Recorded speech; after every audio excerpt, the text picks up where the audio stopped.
The timeline of Lamine Yamal's love life doesn't add up, and nobody in Spain wants to say it out loud. In November 2025, he publicly ended things with singer Nicki Nicole. 6 months later, in May 2026, he walked into a Barcelona club dinner holding hands with an influencer from Seville named Inés García Santos. 6 months. That's the number everyone keeps repeating. That's also the number nobody wants to look at too closely. Because Inés herself said something interesting. She said they had known each other much longer than the public believed. She never gave a date. She never gave a month. She said longer, and left the sentence hanging in the air. So how much longer? Longer than the split with Nicki Nicole? Longer than the last Champions League run? Longer than anyone realized? Nobody knows. And nobody in the Spanish press is pushing for the answer. This is a story about a relationship. It's also a story about how a 21-year-old creator with 900,000 followers becomes the most searched name in Spanish football in a single evening. And it's a story about a pattern that keeps repeating with every teenage superstar the sport produces. Before we get to the pattern, one number to hold on to. When Inés and Lamine were photographed leaving that Barcelona dinner, the images crossed 40 million impressions on Spanish social media in under 48 hours. 40 million. For a handhold. That's not fan curiosity. That's a machine.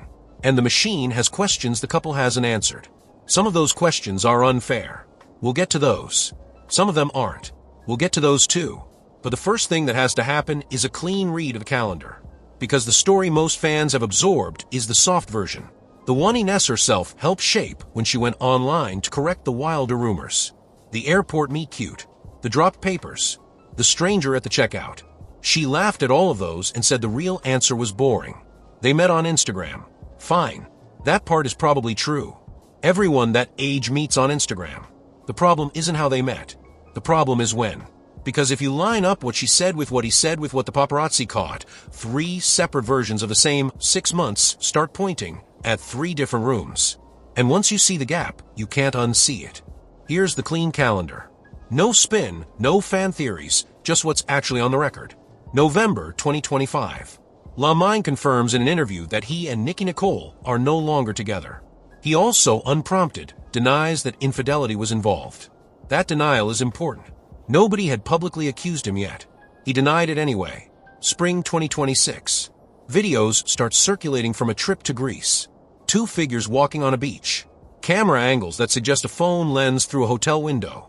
Flowers appear on Inés's grid. The tag locations line up. No statement from either side.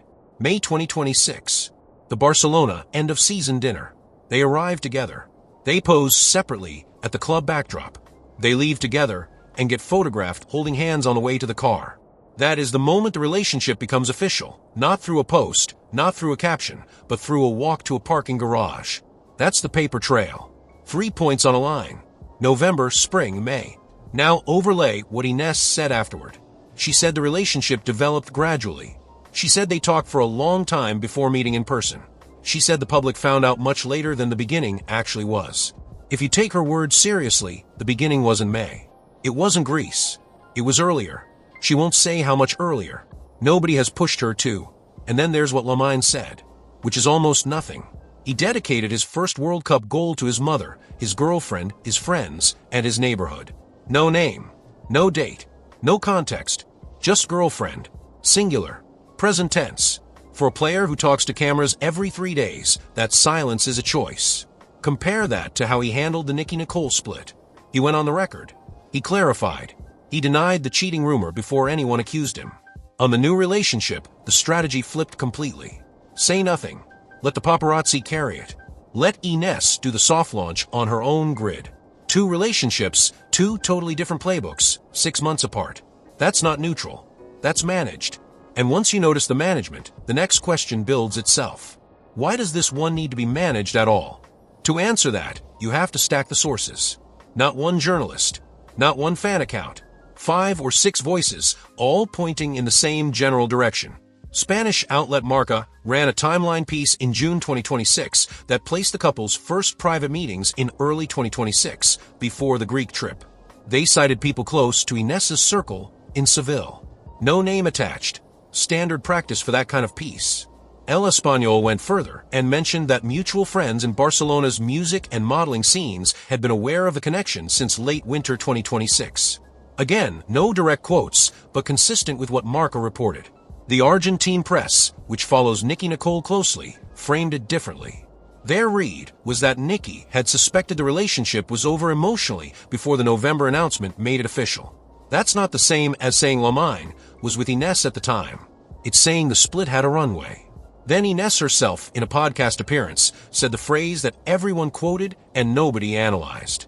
She said they had known each other for a while and that the wait to go public was intentional, out of respect for what everyone was going through. Respect for what everyone was going through. That's her wording. Everyone. Plural. Who is everyone in that sentence? It's not her family. Her family had no reason to be going through anything. It's not the fans. They weren't going through anything either. The only third party going through something in that window was Nicki Nicole. That is the closest anyone in this story has come to acknowledging the overlap, and came out of Inés's own mouth, and almost nobody in the English language press flagged it. Why? Partly because Lamine's team is disciplined, partly because Spanish football journalism protects its stars, and partly because the audience wants the soft version, the airport meet-cute, the Instagram DMs, the handhold at the Barcelona dinner. Except the soft version has that one sentence sitting inside it. Everyone going through something. And once you hear it, the calendar reshuffles. Now zoom out, because this isn't just about one couple. This is a pattern. Look at the last 10 years of teenage football superstars and the partners they surface with once the paycheck hits 8 figures. There's a shape to it, and Inés fits the shape exactly. Age band, 20 to 23. Follower count, 500,000 to 2 million on Instagram before the relationship goes public. Verified content lane, fashion or beauty or lifestyle. Home city, second-tier capital, not the same city as the club. Presence at least one national awards show before anyone knew the athlete's name. Inés is 21. She was around 900,000 followers when the Barcelona dinner happened. Her lane is fashion beauty travel. Her city is Seville, not Barcelona. She attended Cosmopolitan España's Influencer Awards in November 2025 and the Women's Sport Awards in Barcelona in May 2026. Every single box checked. That's not a criticism of Inés. It's an observation about who the ecosystem produces as the eligible pool. When a player becomes globally famous at 17 or 18, the pipeline of people he actually meets narrows to a very specific demographic. Other celebrities, other creators, other people already inside the fame layer. You can run the same profile on the last 3 teenage phenoms in European football and get a match within a decimal point on almost every variable. Same age band, same follower range, same content vertical, same city profile. That's the pattern nobody is talking about. Not because it's hidden, but because it feels boring to point out. The boring truth is that these relationships aren't accidents. They're the mathematical output of the funnel.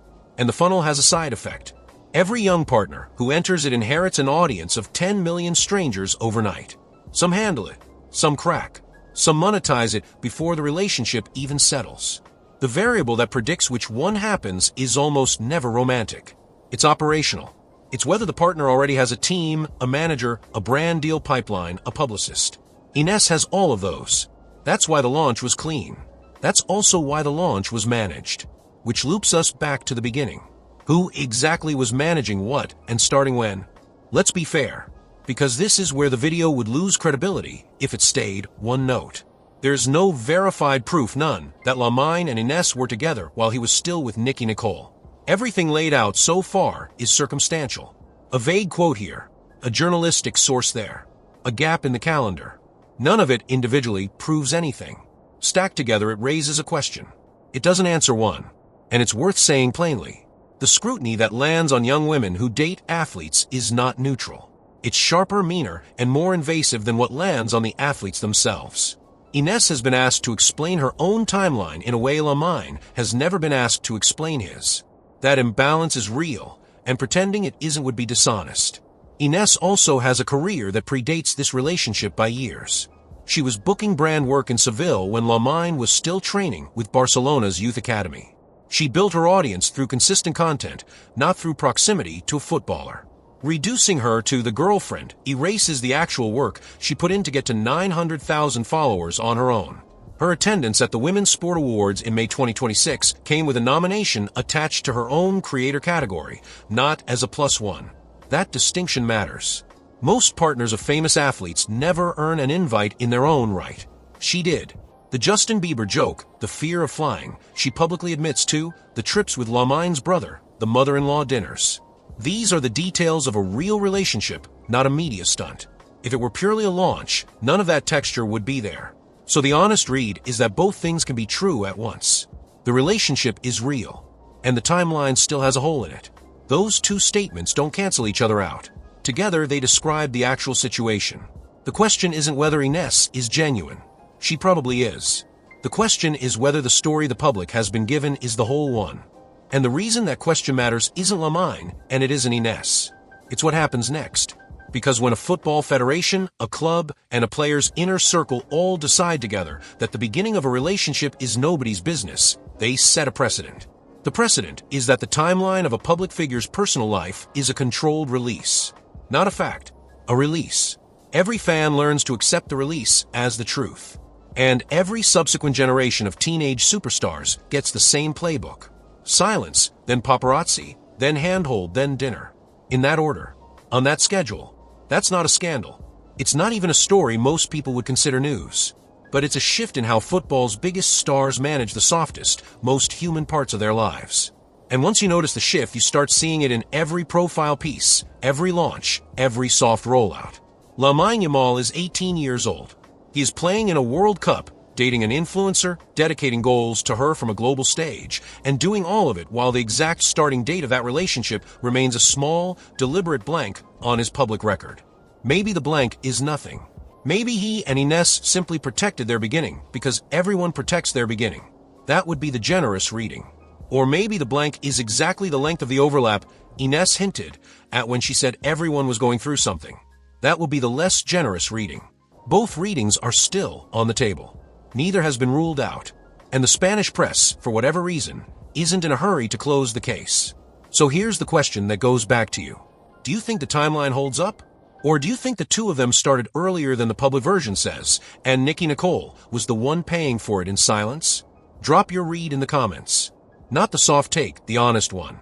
Because the next chapter of this story, the World Cup final, the next transfer window, the next magazine cover, is already being written. And the version of the beginning that everyone agrees to now is the version that gets written into the record forever. Hit subscribe. The next breakdown lands the moment the final whistle blows in the final.